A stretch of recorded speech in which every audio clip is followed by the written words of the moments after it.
E. In this video, I will show you how to fix the NA error in Excel. It mostly comes with VLOOKUP function. Look, here is a table of fruits. The first column is fruit's ID, second, fruit's name, third, unit price, and fourth, color. Here, we go to search the fruit's name by its ID. I have used VLOOKUP function. I typed 1003, but the result is NA. That's because there is no such an ID in this table, so the function returns NA. To fix it, I used another function that's IFERROR. It should come at first. Here is it.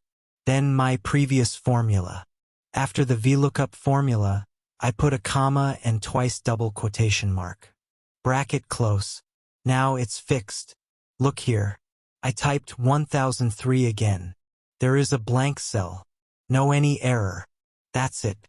I have given this formula in first comment box, and a downloadable link of this work file in description box. If you found this video helpful, please subscribe, like, and comment.